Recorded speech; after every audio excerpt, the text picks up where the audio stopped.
Welcome to Raiders Rundown. JT, we're back at it live from Raiders headquarters, simulcast on Raider Nation Radio, 9:20 a.m., the Raiders mobile app. And most importantly, every Wednesday, we're on the Raiders YouTube feed live. We appreciate everybody in here. We got a monster show lined up. Lincoln Kennedy will join us in about 10 minutes.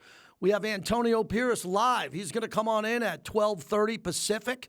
Here at the bottom of the hour, we have Levi Edwards from our digital team and Raiders insider Tashawn Reed from The Athletic. He's going to join us at 1 o'clock. In about an hour from now, this is an absolute celebration this week as the Raiders went into Baltimore and beat the Ravens. They got their first win of the year. They returned home to take on the Carolina Panthers at 1-1, and all things are pretty good right now throughout Raider Nation. And Raider fans should be really fired up that this team comes back at 500 with probably the biggest win of the short calendar this year in the entire NFL. No team has a bigger win, home or on the road, than the Las Vegas Raiders going into Baltimore and beating Lamar Jackson and the Ravens. And as we turn the page in about a day, because we're still celebrating this victory and we got a lot to cover still on what happened in that game. We got to get ready for Carolina. The breaking news, Bryce Young has been benched. The Red Rocket, Andy Dalton, will start coming up Sunday at Allegiant Stadium, and that's a big deal. Andy Dalton's not going to make the mistakes of Bryce Young. Andy Dalton's a good player. He's won playoff games. He had a great run in Cincinnati, New Orleans, Dallas. He's played around the league, and he was brought in to stabilize that organization quickly as they've played pretty bad the first two games. I expect an amazing effort from Carolina as they come in. Nothing to lose, so the Raiders are going to have to be ready. But let's start with the Raiders' victory again as we take a look at the biggest plays in the game in Baltimore that changed the game. You know, Lamar Jackson, when he puts it on the ground, if he fumbles, that's a big thing. But he'll give it to you in the air. And this interception by Robert Spillane changed the game. Now the Ravens moving the ball. Zay Flowers motions left to right. Jackson to throw. Bateman there. It's batted up in the air. And Spillane's got it with a pick. He's back up on his feet, and he's racing. Now, they haven't blown it dead. No, they have blown it dead. But he picked it off on the deflection, and Spillane, who had 3 picks last year, with the Raiders' first takeaway of the season. Of course, that's Jason Horowitz. Lincoln Kennedy will join us in a little bit. That was a monster play by Jacorian Bennett, who jumped in there and caused that turnover. Ball popped up to Spillane. He made a monster play. What a ball hawk Spillane's been. What a signing he's been to the Silver and Black as a defensive captain and linebacker on the field at all times, and just someone who knows how to find the football. And what about Devontae? You know, this was big. There was a big play in the game with a PI that could have went either way. Devontae was rolling in the second half. He's arguably the best wide receiver in all of football. You got Justin Jefferson, Deebo Samuel, all the ones we talk about, but put some respect on Devontae because he took over the game in the second half. 3rd and goal. Minshew in the shotgun, looking to the end zone. He pumps, he fires, far corner. Adams 1 for 1, and it's broken up, but a flag in the end zone. Brandon Stevens was doing battle with Davante Adams. He had his hands on the corner. He was trying to come back to the ball, and a pass interference coming on one way or the other here. Which one is it on? Well, it's going to be on Stevens. It's going to be on the Ravens. Raiders will take it. 1st and goal on the Ravens' 1-yard line after Baltimore's 9th penalty. Minshew in the gun. He's got Zamir White to his right. Brings Mayer into the backfield. The handoff to Zamir. No, Minshew keeps it to the end zone for Adams. And it's caught! Touchdown Raiders! Minshew pulled it out of White's belly, and a quick throw to Devontae in the back middle of the end zone. And the Raiders, with 3:54 to go in the game, are an extra point away from tying this game. Wow, a lot happened on that play, right? That could have went either way. Baltimore fans were really upset that it was an offensive pass interference. Maybe they don't throw the flag at all. The Raiders get the flag there. I thought it was pass interference. And then the Raiders came right back and went to who? Devontae. The Raiders understood that Devontae and Bowers, who we'll get to, were the 2 stars in that game, and they were hot, and they kept going back to him. Hey, let's stop the show and congratulate Luke Getsy. He's getting a lot of heat already from Raider Nation during that game about what to do. He figured it out, halftime adjustments. I'll get into that with Antonio Pierce coming up here in about 20 minutes. What happened during the halftime adjustments that led Luke Getsy and Gardner Minshew to step it up, play with more pace, play faster, and get the ball to Devontae and get it to Bowers which was unbelievable. We just found out that Max Crosby has been named Defensive Player of the Week. Max had an unbelievable game. He was shot out of a cannon in this game. No one could stop Mad Max. Mark Jackson, 1st and 10 on his own 30 after the touchback. Shotgun, back to throw, eyeing the right. Crosby in his face, and he drives him to the turf at the 17. Crosby with his 2nd sack of the game. Oh, man, it's a loss of 13 yards. If Max wins the Defensive Player of the Year, and I think he will this year, and I think he should, and he should have got it maybe last year, but I understand you got T.J. Watt, you got Myles Garrett, you got Chris Jones in Kansas City. Let that game be the game that the voters go back and look. The voters need to be aware of that game and what Max Crosby did as he grabbed Gardner Minshew and said, "We got your back." That was leadership. Max gets the 1st sack of the game. He gets one in the 4th quarter. Max Crosby deserves consideration, and the voters need to look back at the end of the year and remember what Max did week 2. He was simply amazing. And then Daniel Carlson, who missed one in week 1, he had a monster game. I always say we need 3 field goals from Carlson and we need 3 extra points. You do the math, we need about 12 points a game from Carlson. He came through with one of his most memorable kicks. Officially a 38-yard field goal for Carlson. He has hit 3 today. It is just inside the left hash. Bobenmeyer the snap. Cole puts it down. Laces are spun. The kick is up. It's angling towards the uprights, and it's good! Daniel Carlson, with 27 seconds to go, puts the Raiders in front 26-23 here in Baltimore. That is a must-make, and he made it. What a game for Carlson. The whole team, the final 12 minutes of that game, you can go back to the history of the Raiders over 65 years. I'm talking regular season. This team is defined by obviously winning Super Bowls and winning playoff games. But you find me a tougher 12 minutes that you can remember, down 10 on the road in a hostile environment, as I bring in the great Lincoln Kennedy, who was on the call for the game. And Link, when we wrapped up the pregame show with you, and we were talking about your experiences in that building, you said it was tough. And you gave us the all-time score of the Ravens over the Raiders in that building. Take me to the 4th quarter when the Raiders were starting to roll and they climbed back into that game. Well, I think the biggest turning point for me was Spillane interception. I think that gave the Raiders a definite motivation and a boost. You know, they're playing on the other side of the field. They're playing in Ravens territory, and they're able to, capitalize and get what they needed. Other than that, the offense seemed anemic for most of the day, but they found a way to sort of generate that, that turn that over into their possession. Had a couple of calls that you talked about that I thought bounced their way. Doesn't normally happen for the Raiders, as we know from history as it goes, JT. But, I thought a few things bounced in their favor, and I was just so happy that they found a way to win because it was looking very slim up until that point. Lincoln, since you retired after your great career, you've always been the warning siren when this team doesn't run the ball well and you see something wrong with the offensive line. Well, the stats don't lie. There's a problem here. Antonio Pierce has talked about it already. What are you seeing from upstairs and when you go to practice and you see this offensive line not getting a push when it comes to the running game? Well, as I said when I was reporting on them at a training camp, it's really hard to gauge where you are because our defense is a stellar defense, top-of-the-line defense. So when you're playing against our defense and it's not scripted by the scout team and stuff like that, it's really kind of hard to see where you are. Besides, you can only go so hard against your own teammates, so you're not going to go full speed. The game are the indicators. The actual football games are the indicators. The Raiders only have 2 sample size. And what I've said all along is that this offensive line is just starting to play together. Didn't play together all in preseason. Had Cole Miller out nursing the injury. Still don't know what the final 5 is going to be. Until you establish that, in my opinion, it's hard to establish continuity. It's hard to establish consistency because you've got guys that are coming in and out and everybody does things different. So in my opinion, right now, this offensive line is being pushed around, not winning the line of scrimmage, not controlling the line of scrimmage. You've seen spots of it at time, but for the most part, they're getting a lot of penetration and things are, running backs are forced to make cuts in the backfield out of that, one-back shotgun formation. I'm not a big fan of. I get it's the sign of the times. There are things that you can do off of that, but right now the offensive line just isn't getting it done. Lincoln Kennedy joins us. So it's a tale of 2 halves in both games, the loss to the Chargers and then the start against Baltimore where, right. The positive I bring up here, Lincoln, is the second half. And Coach will tell us what happened during those halftime adjustments, but Luke Getsy did something right. He figured out that, look, if we're going to win this game, we don't want to compete. We want to win it. We're going to have to go 4 wide and get Bowers going and Devontae and open up this game here. But the positive of the offensive line and pass protection going up against a pretty good Ravens defense, what'd you see there?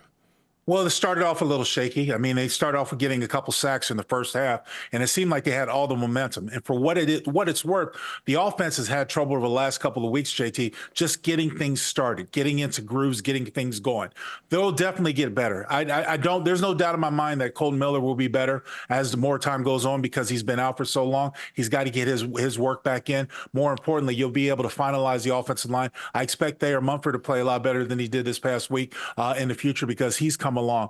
So there's some nuances, some change up that we might have to play with still with the combination of this offensive line. But for the most part, I think what Gardner Minshew needs to do, in my opinion, he needs to trust his offensive line just a little bit more, go through that progression just a little bit more because there are some receivers that are coming open on the second level. The 2 teams that we played so far has challenged this offense, saying that we know you're not going to throw long. We know you're not going to throw deep. So we're going to put everything up there. We're going to play a lot of cover 2. We're going to play a lot of guys in the flat because we know you're quick to come to that check down route. Until you break that scenario, they might have done a little bit in this past Ravens games with Bowers and Devontae being able to stretch the field. But until you continuously break that, you're going to have a lot more guys playing closer to the line of scrimmage. And it's going to make it that much harder to get some of those short or intermediate throws off the ball, off the ground. Yeah, we're looking at the graphic of first downs for those who are streaming the show, those who are listening. 4 first downs in the first half, 14 in the second half, 1 of 6 third down conversions in the first half, 3 of 6 in the second half. You know, Zamir White, I'm a big Zamir White guy. I'm very bullish on him. And I'm not going to evaluate anybody in this league. I mean, J.K. Dobbins, we see what he's doing, and we saw what Sam Darnold did and the big performance against the Niners. I don't look at stats, Lincoln, until after week 4, because then the trends become real stats that I can look at. But do you think Zamir's got to hit the hole faster, or they're just not holes? Maybe bounce it outside, a couple of more pitch plays? Because I think he's a guy that if he makes the first guy miss and plants his foot, he can go. But if there's like 2 guys in front of him, he just wants to run through them. What are you seeing with Zamir? Well, I mean, I do think he's that physical back, and I appreciate that as a former offensive lineman. But the big thing for me is that there aren't a whole lot of holes between the tackles. Right. Yep. And when the most successful runs the Raiders have had in these 2 games have been cut back, bend back runs, type of zone read runs where you're coming back on the other side and sort of. But for the most part, this is not something that's going to be an easy transition for Zamir or this offensive line. They've got to figure it out.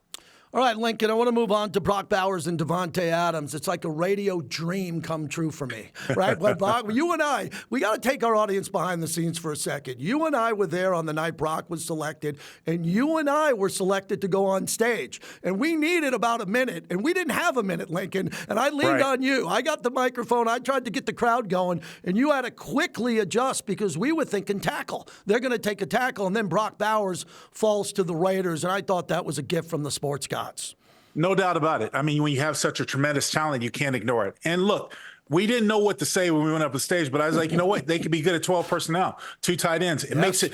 And in this game today, the slot receivers, the tight end receivers are almost impossible to cover because of all the rules and they have that are for the offense. So with that in mind, you make it very difficult for safeties or linebackers to cover these 2 stellar tight ends that the Raiders have. Now, the problem becomes you only have 1 football. So you got to find a way to get, all your playmakers from Myers, Adams, and everyone. You're trying to find a way to make it happen. It's not going to be easy, but that's what's up to for Luke Getsy to try to figure out in this offense to figure out.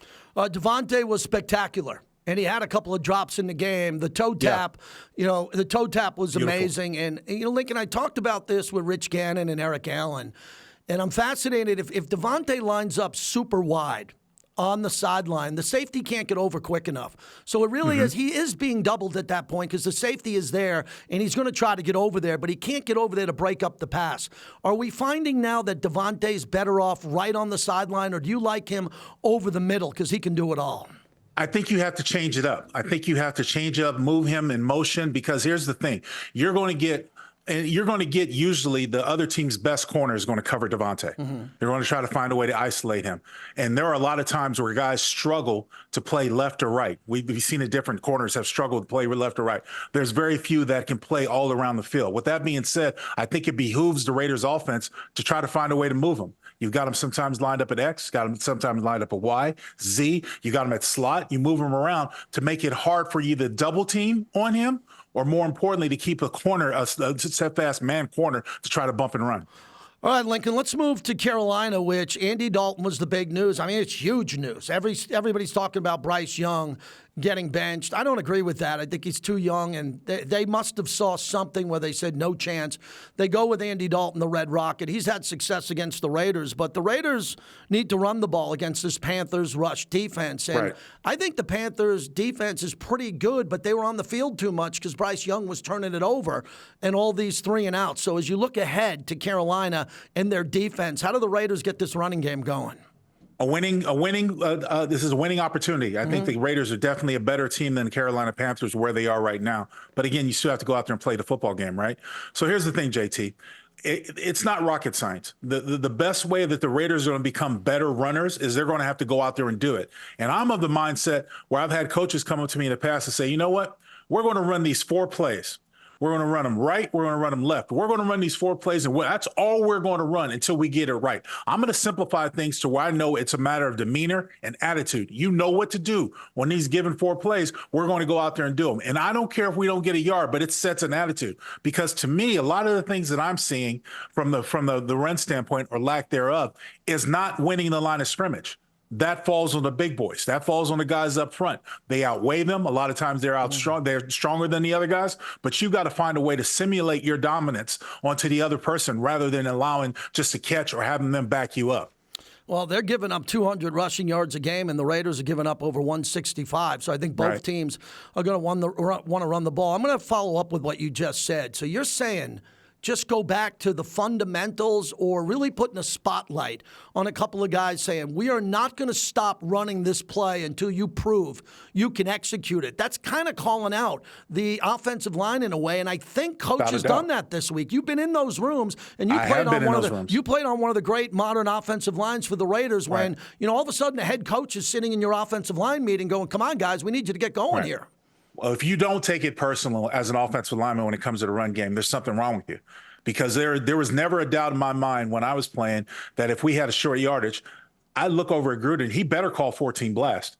You better be running over my ass if it's short yardage or something's really wrong. Now, I don't mind going backside, but don't tell me we're going to back up and throw the football and all. I'm not a fan of that. If we can't get 1 yard, I shouldn't be here. And so, yes, to your point, I'm definitely calling out these guys. If you want to be big time, you want to be the best, you got to beat the best. Right now, they're being pushed around.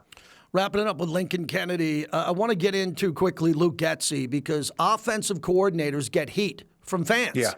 The head coach gets it. He's accountable.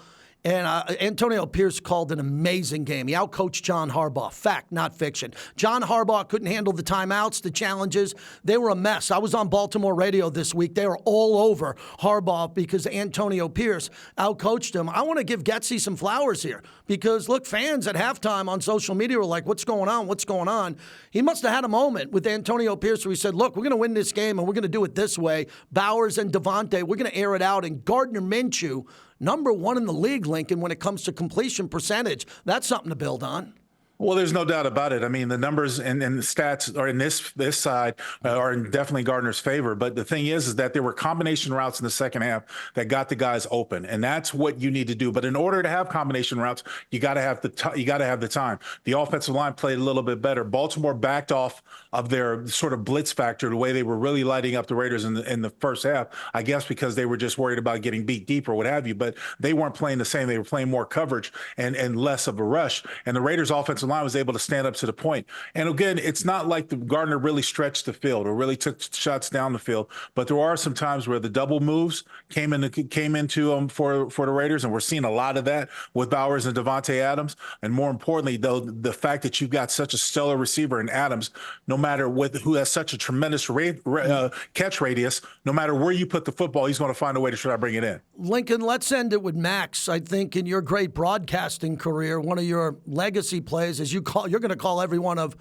Max's sacks and be on the call with Jason Horowitz. And I mean, what's it like for you when you see these stunts where you know that a player's giving himself up, in Christian Wilkins, drawing the double team, Max's stunt because he practices so much. He has a defensive end camp here in Vegas, and it just looked like it was the professor versus the student on that sack in the fourth quarter. You know, there have been so many times where I've turned on the TV or I've watched film and I've seen guys like, TJ Watt. I've seen guys, like Aaron Donald and those guys around the league that were just dominant figures from the defensive line spot. And I was so longing for the Raiders to have one of those. Before my time, obviously, you had Howie Long, you had Greg Townsend, you had a number of notable defensive guys, but not really during the time that I played. And now the fact that the attention has been turned to the defensive side of the ball, definitely well-deserved. And the way Max Crosby plays is out of his gore. He is one of those guys that I would hate to have played against because he's not going to give up. He's so fluid, he's so smooth, and he is such a tremendous athlete. It makes it difficult for any offensive line to find him. But here's the kicker, and I've said it on many of my broadcasts, JT, to Jason. I don't know how you do not know where number 98 is. Because if I ever played against defensive impact players like that, not bad, Bruce Smith, Reggie White, Junior Seau, these guys that you had to be aware of where they are, you made sure you called them out every time. And you had at least 2 hats that were assigned to them. Now, that frees up a lot of other guys to do it, and we have yet to see it. But this is definitely a team game. And if this offense the Raiders is able to do its part and control the line of scrimmage, control a lot of the time possession, and just keep teams, defenses on the field and their opposing defense off the field, they can be stellar throughout the season. Lincoln, I'll see you Sunday. It's a big one, the home opener. Look forward to it. Can't wait, buddy. Good to talk to you. All right, Lincoln Kennedy, the great Lincoln Kennedy, and he'll be there in the booth with Jason Horowitz as we get ready for Sunday. Look, this isn't a trap game. A lot of people, all gamblers, everybody says this is a classic trap game. No, it's not. Raiders, it's their home opener. If this was week 6 or 7 and Carolina was coming in with their problems, okay, maybe a trap game. This is a home opener for the Raiders. They have to be exceptional. And we want to give you exceptional programming here on our flagship radio station, Raider Nation Radio. As you look at this graphic, if you're watching on YouTube, the morning tailgate, 7 a.m. to 10, all Pacific, the Rich Eisen Show. Rich is very Raiders friendly. We appreciate Rich. I'm on every day, noon to 2, and then Unnecessary Roughness with Q Myers. Great show, 3 hours into Evening Drive, and that's our programming, and we want to hear from Raider fans. This Friday, I'm hosting a remote live from Whiskey Stadium, noon to 2. Whiskey Stadium is right across the street from Allegiant Stadium. Hope you can come out for that. There should be a crowd, a Gorilla-rilla, all the black holes going to be there. It's going to be a lot of fun as we celebrate the Raiders. When we come back, he's going to join us live, the head coach of the Silver and Black, Antonio Pierce, on the win in Baltimore and what the Raiders need to do to win at home on Raiders Rundown. I always say protect the shield. It's about the shield. That shield, and it's known globally, so that's like a worldwide brand to me. And we're family, even if we haven't met yet. I fell in love with this. Being a Raider fan that's my life. If you want to belong to a family, then come to the Black Hole. And I went to a yard sale and I seen a gorilla for $20. And I said, you know what? I'll be a gorilla. What are you grateful for? And I'm just grateful that I had the opportunity to wear that silver and black. Say it one more time for the people in the back. You'll just see the unity, the passion, the family, everything that the Black Hole stands for.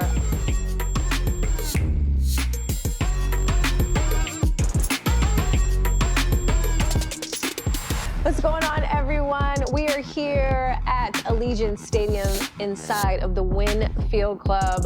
This is Raiders Talk of the Nation. I'm Sibley Scholes. I have the pleasure and honor of sitting with someone that I actually sit with at the games. Here in this destination, the Black Hole, Violator is with me, but you look a little different. Yes, I am. We And stripped first it of all, down. thanks for inviting me for this occasion. It's an honor to be here. Violator is one person. Wayne Mabry is another person. And I live with the two of them. Yeah. How's that life? Awesome. It's awesome? Awesome. Let's talk about the very beginning. Obviously, I love to break it down when I sit with people because we're all human beings at the end of the day. At the end of the day. Who is Wayne first? Wayne is free spirit, artist, musician, athlete, ambassador. The war paint that you put on your face is very specific. The lines, the eyes. Concise and precise. Exactly, That's which is it. what you've built, I feel, as a human being, and you came into this. But how did Violator came to be, and when was your intro into the Raiders and Violator? Let's start from the beginning. Yeah, yes. let's go to That that. intro. Now, like I said, I was called weird as a kid, but I was always into knights and armor, you know, something about strength and honor, that whole deal. And my favorite color is black. So I'm sitting at TV one Sunday watching football like I did. And I knew about the dreaded Chiefs forever, but I hated the red.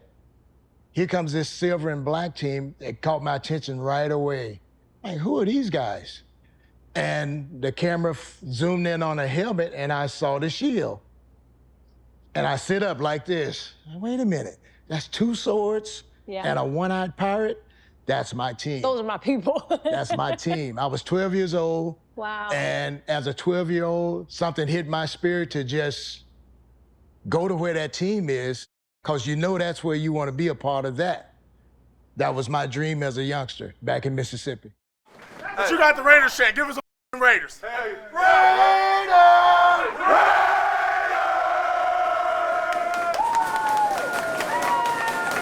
Hell of a job, man. Hell of a job. Hey, hard hat mentality. Yes, sir. First half. Big 10. Half hard mentality. Composure. Big 10. At the end, composure when we need it. And then last thing, I went to defense, especially some other guys on offense. Their best versus our best. Who's going to be the best? The Raiders, goddamn. The Raiders, all right? Coaches talk. We got to get better. We got to stop making it so hard on ourselves, fellas. There's a lot of self-inflicted, but they're a really good football team. But we played what we said for 4 quarters, all 3 phases, and we needed everybody. Tackle inside the 20, offense rolls down and gets stained, defense put a ball on it, man. That's how we do it, man. So let's smoke our shit. Let's talk our shit. The Raiders, wait. Get Raiders head coach Antonio Pierce is kind enough to join us after the win. Coach, just fantastic. The team reacting, the flight home. Let's go, before we get into the game, post-game. What was that celebration like? I don't know. I walked in there, kind of came out of my locker room and walked in there. I just heard all this banging. But we had like 2 different separate lockers with like a wall. So I was like, where's everybody at? And we all kind of just like bunched up in this little room, like a high school locker room, and guys are just banging. And you could just see the excitement, the joy. I mean, really just the togetherness of our team just battling. Even our coaches' faces, man, because we knew it was going to be a 4-quarter game, and we knew it was going to come down to the wire, and our guys, in the 4th quarter really stood up. I want to give your travel team credit, because for decades it's been tough traveling back east for this organization. You changed that. Yeah. Let's talk about the travel, the experience, how the trainers, everybody had everybody ready to go in that early window. Yeah, it really started early in the week when I asked everybody to wake up a little earlier. Yeah. An hour earlier, set our clocks back, and get going really on the East Coast time. So we got used to waking up early. We felt what I felt like to get up a little earlier, even just 2 or 3 hours makes a big difference. And the biggest thing I think was the hydration part too. Like, when you're traveling and doing all this stuff on the plane for 5 hours, you're sitting around. We haven't had guys cramp up. We've done a great job with, guys just taking care of all those soft tissue injuries, things that maintenance and that. But I think a really good job by our strength and conditioning staff, our nutritionist, Ricky, and really everybody. All hands on deck was needed in a game like this. So before you get to halftime adjustments, you're trying to run the ball, and it's a struggle again. So the offensive line, it seems like you've been talking to them a lot this week. I know you like to sit in the room with them, but going back to the game, what was it? Because I know you want to turn that around. What are you seeing on film? Yeah, I mean, to be honest, you got to give credit to Baltimore. They did, they made some plays, but a lot of it was self-inflicted. Communication, not getting a call correctly or just poor technique. And we got some really good football players up front, and we need to get dialed in. Some guys are coming back. Obviously, Colton Miller, this is really on his 3rd week back, and that gel, and I think the most important thing when we talk about O-line is those 5 guys gelling together, right? You got to play complementary football, and then really for everybody, it's all 11. But more important, I think, just the communication, our technique, and our fundamentals really have to pick up this week.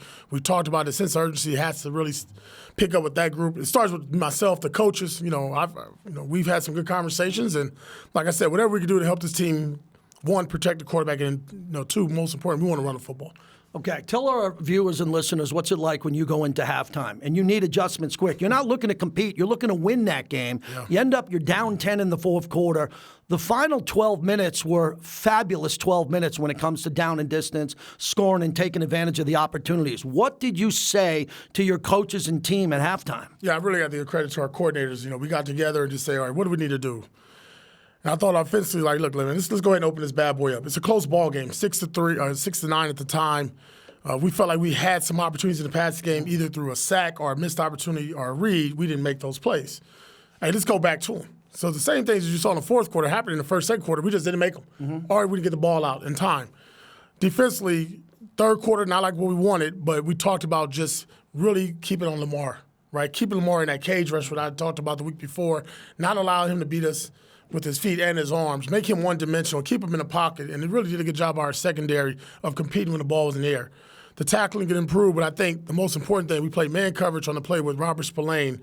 He's reading the quarterback. He's our whole player, and JB's been pretty consistent now, man. Yeah. Really contested balls and did a good job punching it out. Now, complimentary football, right? You get a turnover, you put 7 on the board, boom, hey, we kick off. And now let's get a touchback. No, coach, we want to kick off.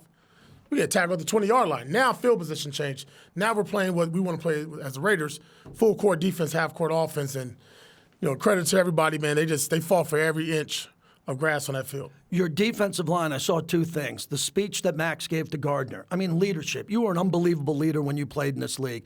You don't see that often where a defensive player leaves the field and talks to a quarterback. Did you catch that in real time, or were you somewhere else? What do you see when you look at the film of that? Yeah, obviously it was right after the interception, right, that we threw offensively. And I saw Max going towards Gardner and wasn't sure what was about to happen. And when I saw him pointing at his chest and I saw the head nod, I said, okay, it's good. We're good. You know what I mean? Wow. And then to the defense credit, they went out there and made a great stance on that play and responded well. But the one thing me and Max have talked about, he's a great player.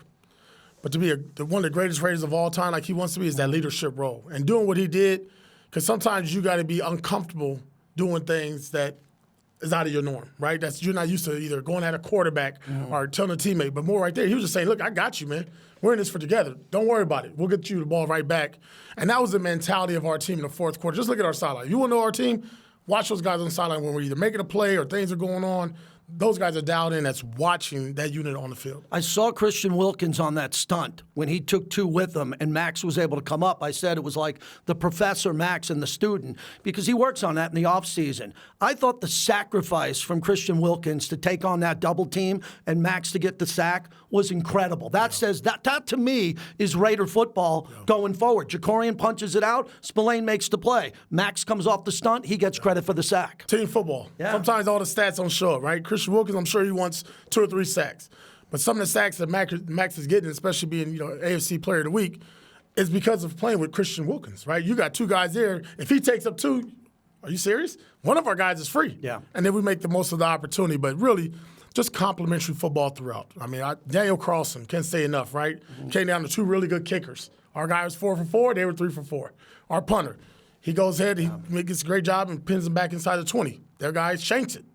Gives us a great opportunity in the game. We got to touch on Carolina. Breaking news, the whole NFL's talking about Bryce Young being benched. It's Andy Dalton. He's had success in the past. What do you see big picture? Because Carolina fundamentally plays defense. Yep. They got a new coach, and they want to quickly stop what's happening by trying to fix it with Andy Dalton. Yeah, the good part, just a couple years ago against the Saints, we went up against Andy Dalton, so we're familiar with him.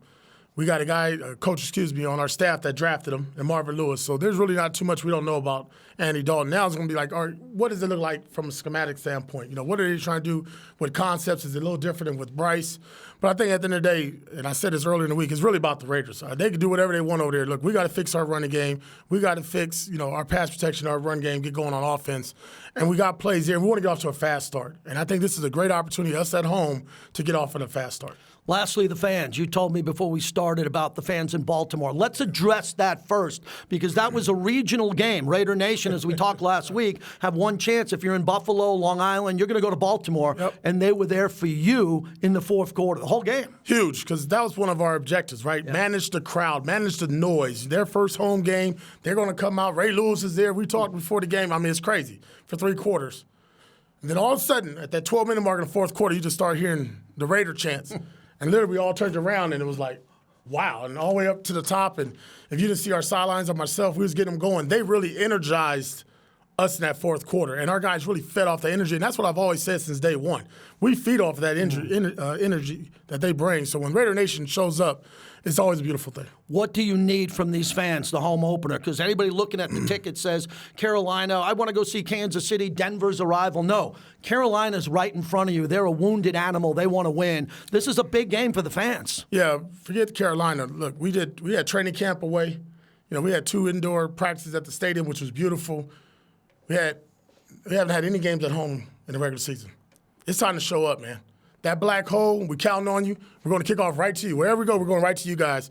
And listen, I'm expecting this bad boy to be all black. We need to be blacked out. Yeah, blackout. Like, blackout all the way. And then I tell you what, I told our guys, and they'll talk to the media throughout the week, we need that energy. Home field advantage. Just take care of home. Let's play good enough on the road, right? Let's have that road warrior mentality, get a winning record on the road, and take care of home, and we'll get what we want in January. Good luck, Coach. Thank you. Thank you. There's Antonio Pierce. I'm going to jump in live on the radio, Coach. All right, good luck. Have a good one. That is fantastic. How about that, everybody? That's the first time we've done this live as we're streaming live, as I'll get over to this camera now, and we appreciate the coach coming in. All right, that's radio. That's live radio. Coach coming in, middle of the show. That's cool. That's the first time we've ever done that. Usually we get him before the show or after around his schedule. He said, today we got to do it live. I said, let's do it live. Appreciate his extra time there as he's about to go address the media downstairs, and he gives us the opportunity first. So he's serious about the fans. Okay, what does he mean by a blackout? We got to make this clear to all Raider fans. I'm not going to tell you what to wear. Wear black. Okay, the white jerseys are great. We love the white jerseys. You might have your favorite Max white jersey. No, it's called a blackout. You're at home. Wear black. It's the Death Star. Okay, Darth Vader didn't wear white. He wore black. So come in there in black, get in there early, be loud, and I think the fans are going to play a major role in this game because this is not a typical fan base that's going to, and they're going to travel because they've never played here. So they're fans. They have season ticket holders dating back to Cam Newton. They've been to a Super Bowl with Ron Rivera. They got good fans, and some are coming. But it's not like a crowd of another team that Pittsburgh, other fans that want to come in here a little bit more, the Brown fans who are going to be coming here in 2 weeks. So wear black, get ready to go. The fans are going to have to be on their feet on third down. Andy Dalton is a good player. So what I think is probably going to happen in this game, because Bryce Young was running around a lot. The pocket was breaking down. He was running. He was trying to extend the play. Andy Dalton's not going to do that. Andy Dalton's going to go 1 Mississippi, 2 Mississippi, 3, balls out. That's it. He's going to throw slant routes. He's going to try to pick up short first downs by running the ball and picking up passing first downs. A lot of what the Raiders want to do with Brock Bowers and Michael Mayer. So I think hands up, knocking balls down, Max getting to Andy Dalton. But the Raiders, the way the Raiders are going to win this game is they have to stop the run. Carolina's going to come in, and they're going to want to stabilize the game by running the football and keeping Gardner Minshew on the sideline. So this might not be pretty early. I mean, God knows the first 2 games weren't pretty. First 2 games, the first 4 quarters of the first 2 games were ugly. How about the Raiders opening up at home and attacking? Deep shot to Trey Tucker. Big shot to Devontae down the sideline, and get the crowd in the game and put Carolina away early in the game. We've seen this before with the Raiders. You don't want anybody to hang around. You don't want this team hanging around in the fourth quarter because they're going to win this year. They're going to win a couple of games. We don't want it to be here at Allegiant Stadium. Man, Coach was fired up. Good to have him here as he talked about Max, the fans, Devontae. I mean, there's only so much we can get in about 9 to 12 minutes with him, but this one was mostly about celebrating that victory. In the future, we'll kind of preview the opponent a little bit more, but you could tell Coach wanted to thank the fans, especially you Raider fans who are national and global, and you go to the games on the road. There's nothing better than being a Raider fan and walking out of a stadium with a victory as the fans already left to go home to beat the traffic. And I heard from a lot of Raider fans after the game on the post-game show, really proud that they picked that game. A lot of Raider fans didn't think it was winnable. They won the game. And they won the game, and they won it big, and you got to build on it against Carolina. When we come back, Levi Edwards will join us from the digital team. Whole bunch of Raider alumni are back in the picture, maybe for the Hall of Fame. We'll get into that next. Now, if you from Oakland, if you from Los Angeles, or if you from Las Vegas, Nevada, looking like I'm going to a Raider game. No, I'm not the only one. Doing it like this since we was hella young. There's no better day than a day like today, when all we have in common becomes the Raider way. The pride from our culture and the poise is in our DNA. From Oakland to LA, now Las Vegas is on display. Our passion ain't no mystery. We've been representing since 1960. Las Vegas, let me hear you holler. Oakland, California, all the way through Nevada. Yeah, it's a blackout. Knock the lights out. I'm in the stands, pull the mic out. We're not just one city, we're one nation. It's a silver and black thing. You know what's up. When you see the shield, it's time to pull up. To be a Raider is to be bold, powerful, and loyal. Once a Raider, always a Raider. Raider Nation family is authentic, with the heart here in Las Vegas. We are often imitated, but can never be duplicated. Why? The autumn wind is a Raider. Because there is only one nation.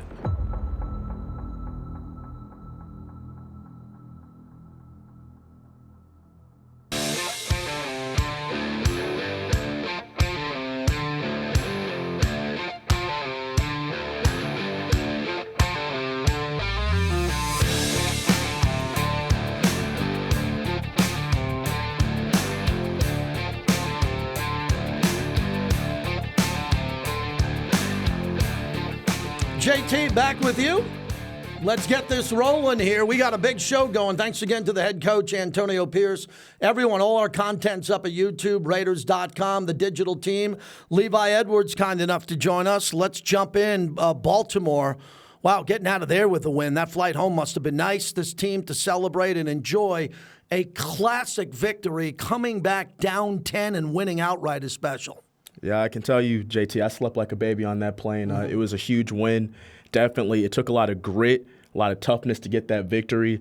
A lot of players really stepped up and showed what they're about, and we really saw the potential of what this team could be with a win like that in Baltimore. I spent a lot of time talking to you at camp about Jacorian Bennett because I wasn't sure. I thought Tom Telesco might have said, we're going to get a veteran. Stephon Gilmore was out there, and you were telling me, no, this guy can do it. And you saw a lot of things in Costa Mesa with him, his maturity and how he improved in the offseason. Most definitely matured because honestly, coming into camp as a rookie, even out of Maryland, I thought he had a great camp last season. He just had growing pains going through the season, injuries, just being baptized by fire, a lot of those things he had to deal with. So just coming into the second year of his career, he definitely looks a lot more composed, a lot more mature, a lot more ready for the moment. He still has all the athleticism and a lot of the skill set that he already did have, but now he's putting it all together. So it's awesome to see.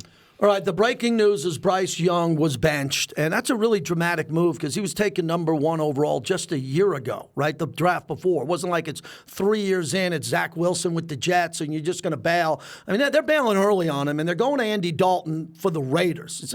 It's the Raider game they're going with him, and Andy Dalton has had some success against the Silver and Black. What can you tell us about him?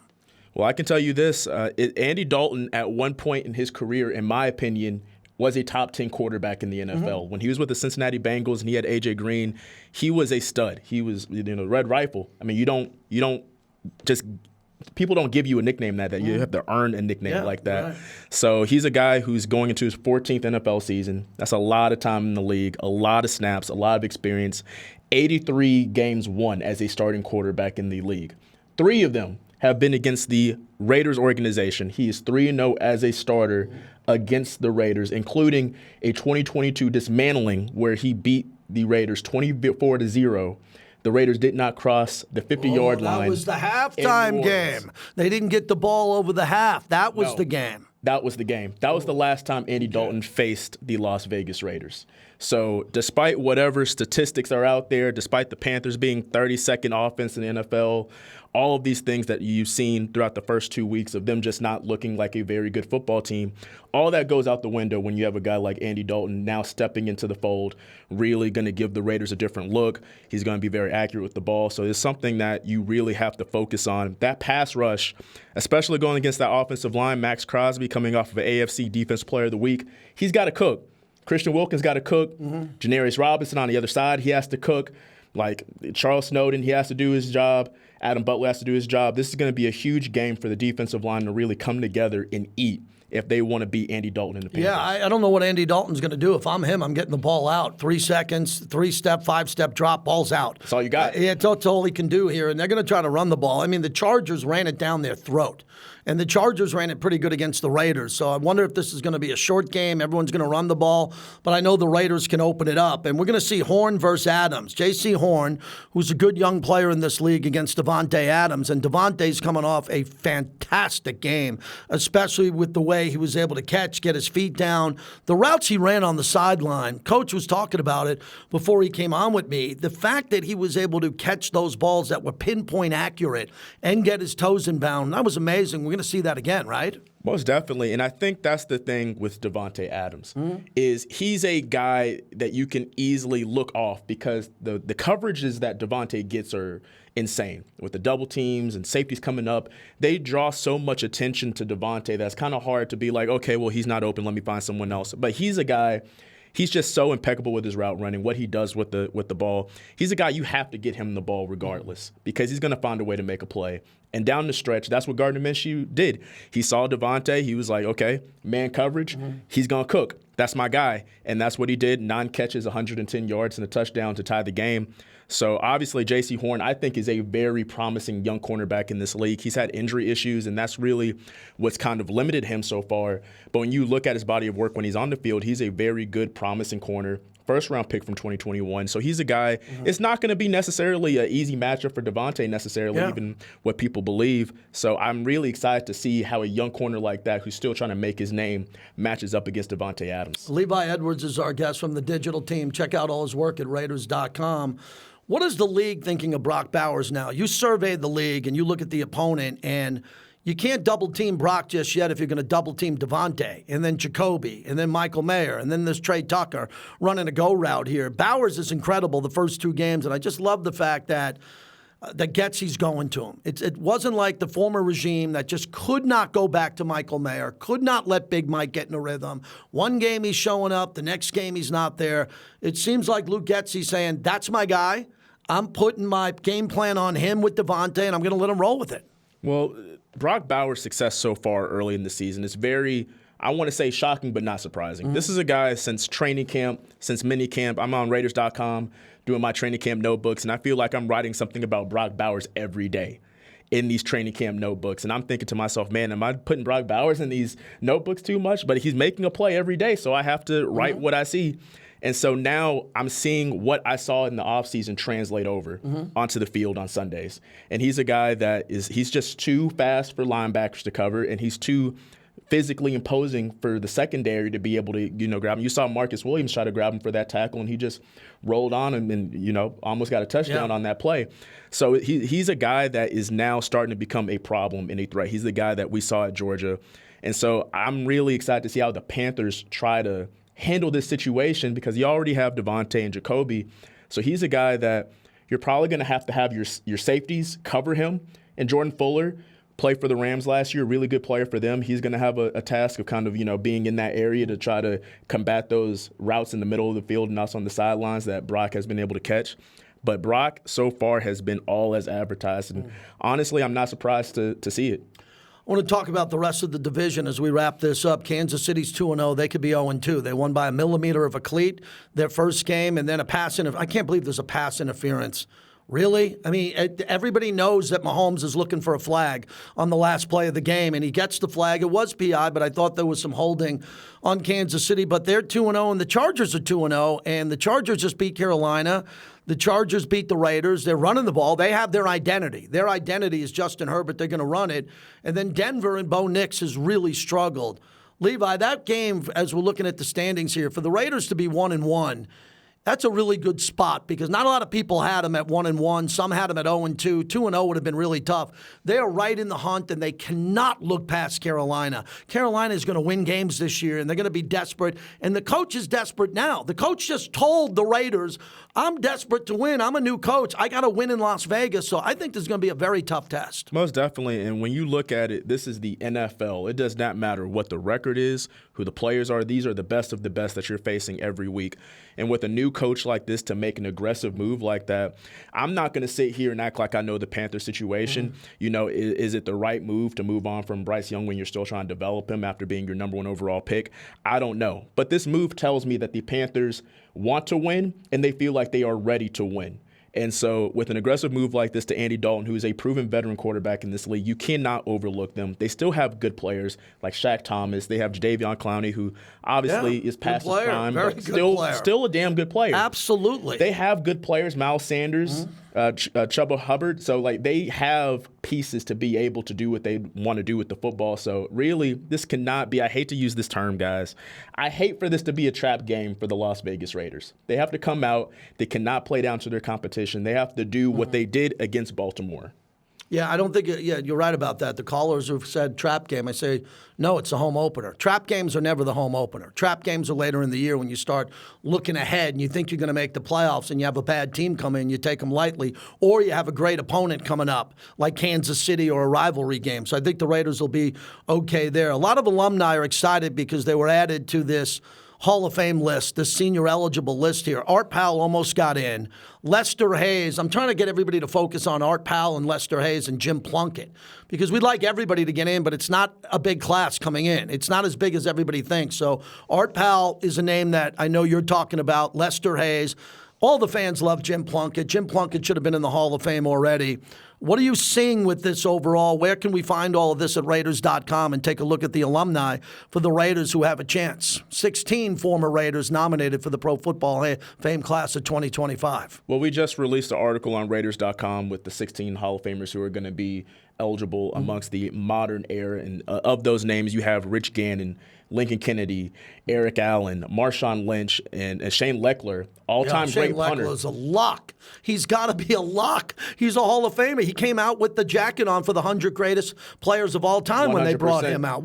So I think Shane, I'm happy you brought him up too. I mean, why he doesn't need to wait much longer. It's only fitting because the first punter to ever be inducted in the NFL Hall of Fame, I apologize, the Pro Football Hall of Fame, Ray Guy. It only would be even better for the second punter to go in to be Shane Leckler, who's an all-time great punter all time. And it's awesome looking at this list of guys who are eligible to be in the Hall of Fame. These are guys that I grew up playing on Madden with, and now they're about to get inducted, and I get to talk to them and interview them. It really makes what I do feel, so energizing, to see these legends, in the flesh and be able to cover them. It's amazing. So hopefully everything goes well for them. No matter what happens, all these guys are they had Hall of Fame worthy careers. You got it. Thanks for coming in. I always appreciate you. I appreciate you, JT. That's Levi Edwards, everybody. Check out all the work he does on the digital team as we look at our 9:20 schedule here and everybody that we have. Here's the lineup again. Morning tailgate, the Rich Eisen Show. We're here every day, noon to 2. Unnecessary Roughness with Q Myers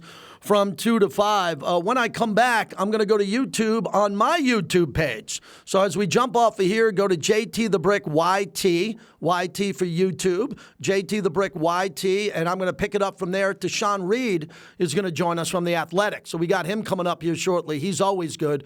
I'll go a deep dive with him, and then we're going to take some phone calls. We do that. We do sports radio, 702-365-9200. Again, I want to thank the Raiders for this hour today. They're really busy. You got a coach interview down there. They're prepping. They're back from the day off, and I love being here every Wednesday on the Raiders YouTube channel. And if you're coming in from out of town, join me Friday at Whiskey Stadium, right across from the stadium, noon to 2, as we'll do a live broadcast. Charles Woodson will be checking in on the phone, and a couple of surprises there. So that's 1 hour down, one more to go on the Raiders mobile app, on my YouTube channel, JT the Brick YT, and on Raider Nation Radio, 9:20 a.m. Raider Nation unite and get ready for Carolina on Raiders Rundown.